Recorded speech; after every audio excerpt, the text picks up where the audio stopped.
नमस्कार, मी संपत भुसाळ, राहणार उमरी बाळापूर.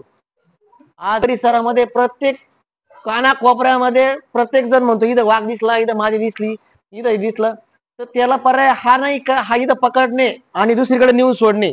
कारण परत तेच उमरी परिसरामध्ये जास्त लपण किंवा त्यांना खाद्य असेल त्यामुळे ते परत पाण्याच्या शोधात किंवा शिकारीच्या शोधामध्ये परत ते आमच्याकडे येत आहे. त्याला पर्याय असा असू शकतो की आमच्याकडे फॉरेस्टची जमीन आहे, प्रत्येक गावात फॉरेस्टची जमीन आहे. त्यासाठी शासनाने त्याला बंदिस्त करून तिथं जर नेऊन सोडले, त्यांचं जर तिथं ठेवले आणि आज प्रत्येक शेतकऱ्याकडे मोठं संकट जे आहे ते मांस म्हणजे गोऱ्यांचं आहे. आम्ही जे गोऱ्यांचं जे आहे ते आम्ही शासनाला पुरवू शकतो. म्हणजे त्यांचं बी वाघांचं बी मांसाचं हे होईल आणि शेतकऱ्यांचं बी उमरी बाळापूर कमी होईल. तालुका संगमनेर येथील शेतकरी मच्छिंद्र गडू कालेकर वय 56 वर्षे यांच्यावर मंगळवारी दिनांक 17 जून रोजी जनावरांसाठी गिनी गवत तोडत असताना बिबट्याने प्राणघातक हल्ला करून जखमी केले. याची घटना घडल्यानंतर तब्बल 40 दिवसानंतर एक मादी बिबट पिंजऱ्यात जेलबंद करण्यास वनविभागाला यश मिळाले असून उर्वरित बिबट्या तत्काळ जेलबंद करण्याची मागणी शेतकरी किरण कालेकर यांनी केली आहे. मी किरण कालेकर. तर एक 40 दिवसापूर्वी आमच्या वडिलांवर बिबट्याने हल्ला केला होता गिन्नी गवत तोडता तोडता. तर त्याच्यानंतर आज 40 दिवसापूर्वी म्हणजे 2-3 ठिकाणी आम्ही पिंजरे लावलेले होते.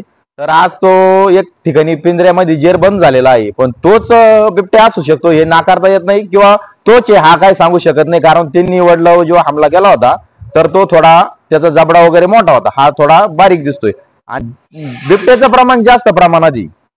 त्यामुळं वन विभागांना तातडीने ना अजून पिंजरे लावून यांना जेरबंद करावा ही आमची मागणी आहे त्यांच्याकडे. बिबट्याच्या हल्ल्यामध्ये जखमी झालेले शेतकरी मच्छिंद्र दगडू कालेकर यांनी सांगितले की सकाळी घास कापण्यासाठी गेल्यावर बिबट्या जेलबंद झाल्याचे दिसले. ही मादी दिसते, तिचे बछडे तसेच नर बिबट्या अद्याप ही मोकाट आहे. त्यांना तत्काळ जेलबंद करण्यात यावे. मी मच्छिंद्र दगडू कालेकर बोलतोय. एवढं बिबट्याचं लय सुळसुळाट चालू आहे. तर 40 दिवसापूर्वी ना हे बिबट्याने धरलं होतं मला.